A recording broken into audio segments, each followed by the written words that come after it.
Thanks, Jim. Good morning, everyone. Again, I'm Jan Michael Hessenauer. I'm a research biologist with the Michigan Department of Natural Resources. Here to talk to you about some long-term monitoring that our station has done on smallmouth bass in Lake St. Clair. So to sort of start off, I just want to spend some time talking about how special Lake St. Clair is as a place. Like the rest of the Lake Erie Basin, it's special both in geography and environment and also social impact. So, of course, it forms the international border between the United States and Canada.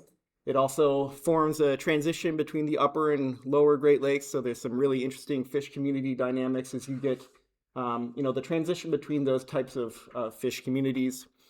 Socially, there's also a lot of people that live around Lake St. Clair, so that makes those fisheries really intense and exciting to study. There's a long industrial legacy in the region that Lake St. Clair is dealing with, as well as the rest of the region, but all in all, it's a really cool place to work and has some really exciting fisheries. Those fisheries include several that are absolutely world-class for muskie and smallmouth bass. We have some special opportunities to catch and harvest lake sturgeon, which don't exist in a lot of areas. And then we have sort of excellent fisheries for yellow perch and walleye, which are important in driving a lot of the fishing effort that happens on the system. So it's a really neat place to study fish. There's also really interesting dynamics between the user groups. So a lot of these fisheries have, especially muskie and smallmouth bass, have transitioned to catch and release based ethics. And then walleye and perch, in contrast, are still very much harvest based, about families going out and bringing a meal home to enjoy. And so there's some different dynamics between those groups, and they play out in sort of interesting ways as those groups interact in the world. Lake St. Clair has also been a place of really profound ecological change, like the rest of the Great Lakes. Historically, it was hampered by that legacy of industrial use and had poor water quality, but beginning with the introduction of clean water legislation in the United States and Canada that started the Great Lakes and Lake St. Clair in particular down the path of drastic improvement in water quality. But on the other hand, it is also the site of two of the most notorious and impactful invasive species introductions into the Great Lakes, with zebra mussels in 1986 and round gobies in 1990. And those, of course, have had really profound impacts on the Great Lakes as a whole, changes in the flow of energy through the system, and that has impacted the fisheries and the ecosystem in pretty significant ways. As I mentioned previously, we've had some really interesting shifts in angler behavior.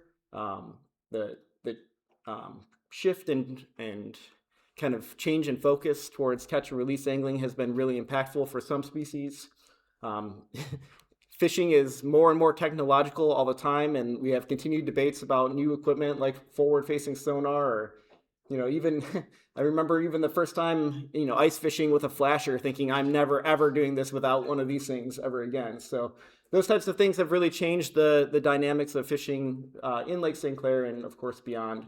And the effects of these impacts, both ecological and social, have varied pretty greatly among species. And I'm going to talk about some of that in a little bit. And then beyond all of that, there's just this ongoing cycle of natural fluctuations. And one of the things that comes to mind is water level. So the Great Lakes and Lake St. Clair cycle through high and low water level periods. And those have pretty dramatic effects on the success of anglers. So one thing I plotted at one point that I'm not going to show now, but you'll have to take my word for, is the success of American charter, muskie charter fisheries plotted against water level has a very strong correlation. So there's these natural features that are driving the success of fisheries and also the satisfaction that anglers have with their opportunity to catch.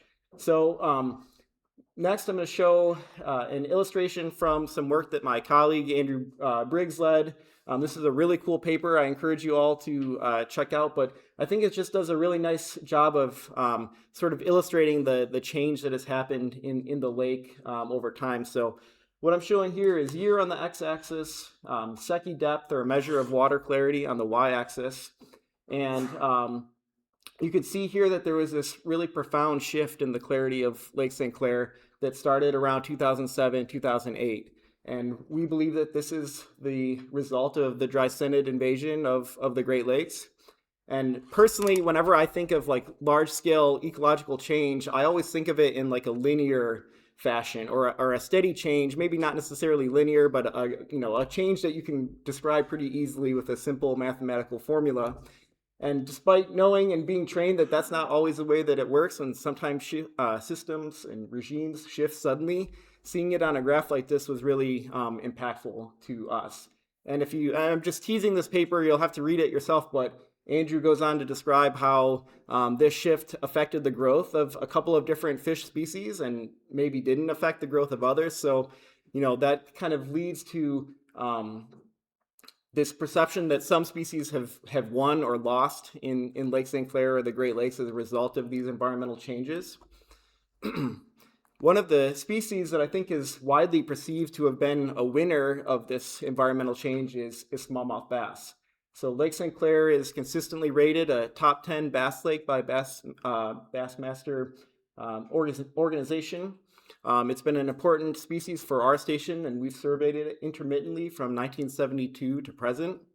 I'm going to show you guys a bunch of figures here shortly that kind of have two distinct time periods. So our office surveyed Lake St. Clair in Anchor Bay using trap nets for smallmouth bass from 1972 to about 1986. And then we had a gap in the survey, and we picked it up again in 2002 and went to 2024 is the data that I have here. So I'm going to be talking about two distinct time periods, and you'll notice that all the graphs that I'm about to show are divided. So we were setting trap nets. We were using the same research vessel, which is, 58 years old, Todd, now? So throughout this entire survey period, the same research vessel and even the same nets were being used, which both is a testament to the staff at our office taking care of that equipment and being able to use the same gear, but also provides really consistent fisheries catch data over time. So this is sort of the figure of the talk. One of the things that we noticed over time was that Lake St. Clair smallmouth bass have been getting larger. So this figure again shows survey year on the x-axis, PSD metrics on the y-axis. I like to think of PSD metrics as the proportion of the adult population that's above a given size threshold. And a lot of these size thresholds correlate to things that anglers like. So we have like memorable size smallmouth bass and trophy size smallmouth bass. But the general trend is that in the early time period from roughly 1972 to 86, a lot of these metrics were pretty flat and pretty low. In the modern time period, almost all the fish that we were catching were over 11 inches. And we saw steady improvements in the other metrics, size metrics over time.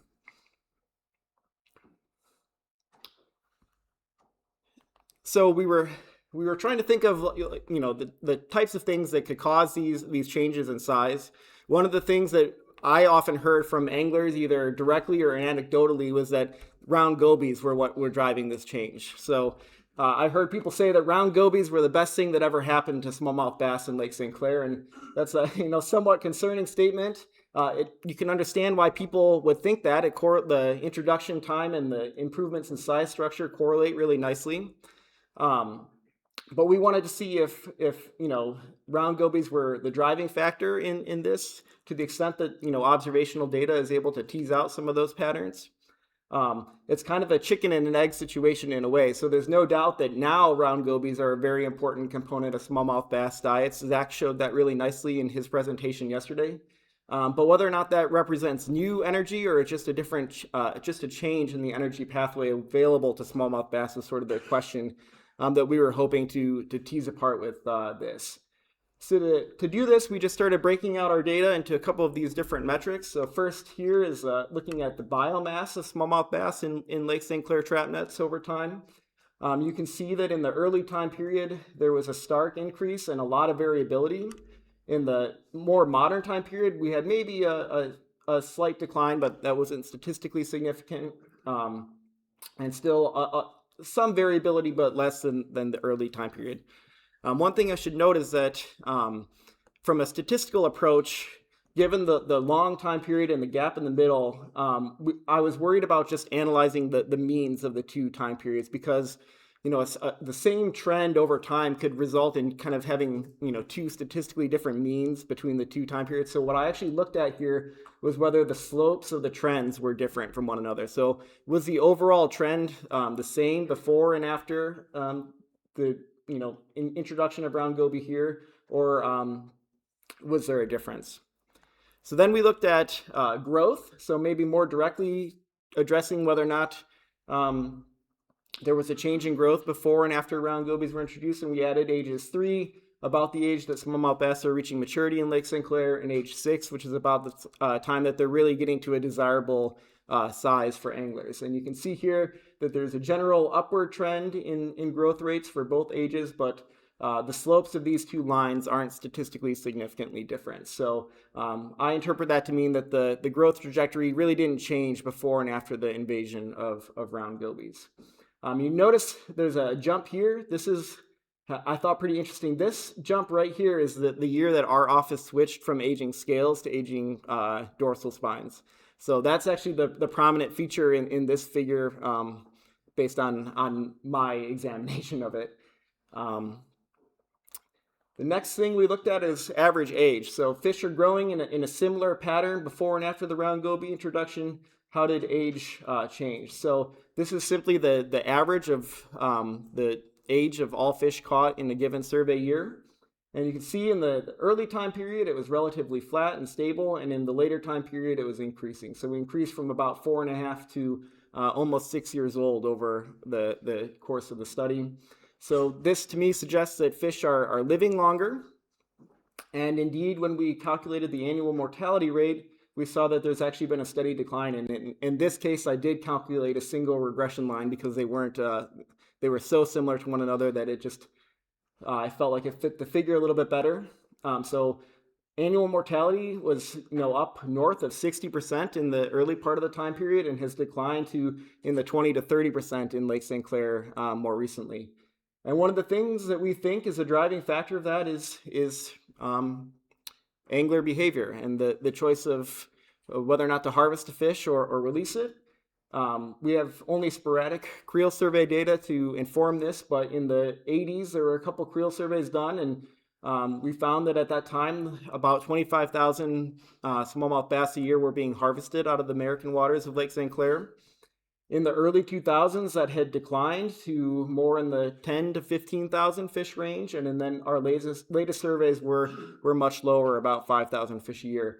So the fact that mortality angler harvest has declined at a quicker rate than mortality rate seems to suggest to us that there's actually the possibility of the system supporting more harvest if folks were interested in harvesting smallmouth bass. So I always get worried that when I show this figure, people will think that I'm suggesting that harvesting smallmouth bass is a bad thing, and that's certainly not the case. This just shows the change in angler preference over time, and it certainly seems that the system could handle additional harvest and maintain the status that we have right now. So in summary, Lake St. Clair is a special fishery for bass, and the good times are right now. There's no evidence from what we can tell that round gobies represented a permanent improvement in the growth of Lake St. Clair smallmouth bass. It seems like a calorie substitution rather than a calorie addition for this population. And it seems to us that decreased mortality seems to be the driving factor in improved size structure. Fish are able to live longer and grow to a larger size. So these results are all published in this recent paper that we put out. Definitely want to acknowledge all of my co-authors from our station, Brad, Andrew, Todd, and the staff of the Lake St. Clair Fisheries Research Station, both now and present. Obviously, this is not something that anyone could achieve on their own. The other thing I wanted to spend just a couple of minutes highlighting is that our monitoring and work on this important fishery is not over. And one of the things that we've been working hard on moving forward is trying to better understand the spatial population structures. So this figure shows location data for smallmouth bass in Lake St. Clair that were tagged in 2 different locations. So the redfish were tagged up here in Anchor Bay through our trap netting effort. Bluefish were tagged down here along the mile roads in some of our electrofishing monitoring, and I was just really struck by how separated these 2 groups of fish were. not a lot of overlap, and one of the neat things too is that the fish really don't seem to cross into Canada very much. So recently, we were able to do some expanded tagging. So we now have 288 fish tagged with acoustic tags across 2 pilot years in 21 and 23, and then 2 pretty intensive tagging years in 24 and 25. Cross fish on both. I'm sorry, we tagged fish on both sides of the border to see if the reverse trend of Canadian fish not entering American waters is also true. To date, we've got about 812,000 detections.